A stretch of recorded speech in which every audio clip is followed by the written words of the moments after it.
So where does our weather come from?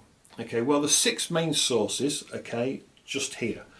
You'll notice there's a common theme with those air masses that are coming towards us. Okay, can you spot the theme there? Okay, I'll give you a second just to look at it and go, well, you'll notice most of them say polar or maritime, and polar, of course, what's the first thing if you think of when someone says polar to you, or Arctic? Well, I think of the cold. I don't know about you guys.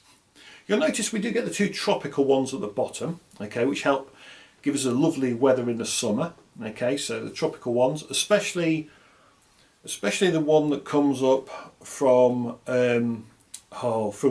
I'm going to say the Sahara and all that area, and Africa, as that comes up, that's really nice, although it can bring a lot of dust with it as well, and sand from the Sahara. Yes, you may notice in some of your videos and photos during the summer, especially sort of June, July, August, okay, you'll notice there's like a haze, and you're going to go, what the hell's going on with my pictures or videos? I've got a haze in them. That's probably dust or sand that's been picked up, okay, and this tropical air mass has picked up these light fine sand particles from the Sahara Desert, and it's carrying them, and as it carries them it will drop them, and we sometimes wake up in the morning, we have that like orange dust or yellow dust on our cars. It's Sahara Desert sand, okay, that's what that is. So these air masses, we've got 2 warm ones trying to help us, but it is against 4 others, although you'll notice the eastern one, that's where the beast from the east comes from, as we call it here in the UK. That actually in the summer becomes more of a tropical air mass, okay, because it's warm, okay, but in the winter it just blasts us with that cold weather because it's nice and considerate like that, okay. So that's where our weather comes from, and that's why it's really strange in the UK. We're getting hit, okay, by like 6 weather fronts, okay, and which one will win, who knows.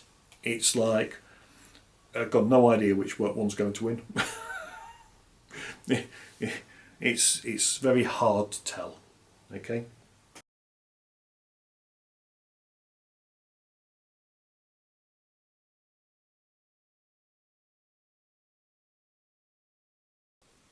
So, how are winds classified? Winds are classified on the Beaufort scale. Okay, so wind is classified on the Beaufort scale, and this measure relates to wind speed, observed conditions at sea or on land. It's an empirical measure, okay, and its full name is the Beaufort Wind Force Scale. So see here, okay, and you can see there's 12 levels, okay, and this is the land version, so it can help you, okay.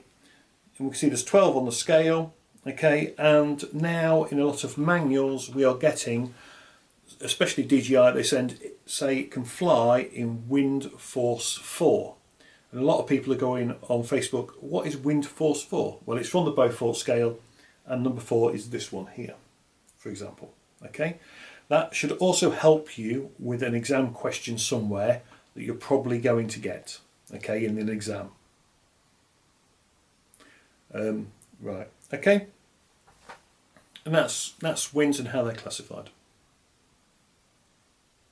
Now, with the wind, one of the things you've kind of got to pay attention to as well, especially if you're in urban areas, is wind shear and the way the wind works around buildings. It's very unpredictable, okay, so you can also end up being sheltered. So you've probably been out on a windy day, okay, and you might be walking to the shops and you can't feel the wind at all, but you just turn that corner and you get hit by the wind, okay. And now this also happens to your drone, so you could be flying from a nice enclosed back garden, okay, you've got no sign that it's windy, you get above the houses and all of a sudden you can see the drone is struggling in the wind, okay.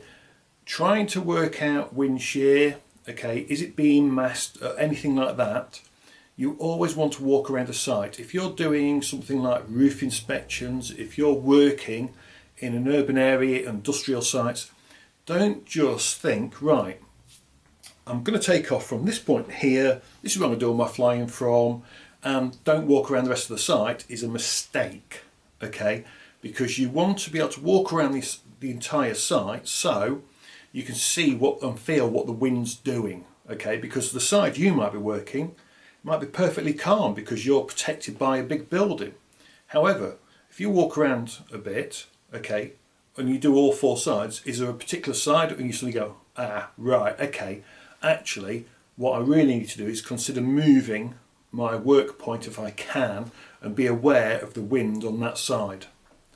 Or you might establish, actually, no, I can't fly because where I am sheltered I can do that bit of the building, but I can't do the other side because it's too windy. So wind shear you've got to watch out for as well. Being masked, so wind masking is really hard. So these things, so when you show up to do a job, or you're even just flying in the countryside, okay, you have to be aware that if you're behind hedges or behind trees, okay, it could be masking that wind effect, okay.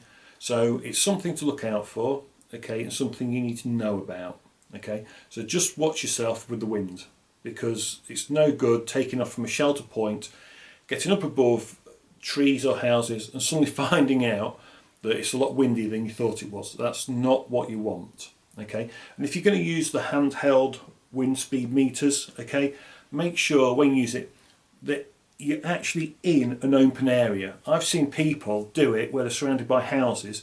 That's no good.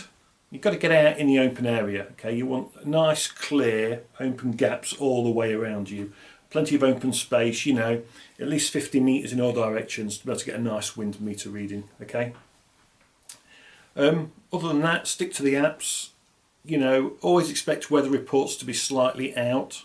I've not met an app yet that's exactly right, okay. So if, let's say it says it's going to be 12 miles an hour winds today, I normally edge on the fact it's probably around 15, okay.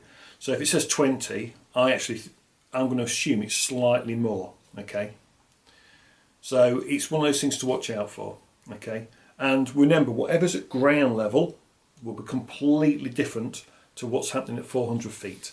That's also important. So if you're doing a job where you have to fly really high, okay, and it's 20 miles an hour at ground level, what it'll be at 400 feet, it could be nearly double that. You know, I'm not saying it will be every time, but it could be.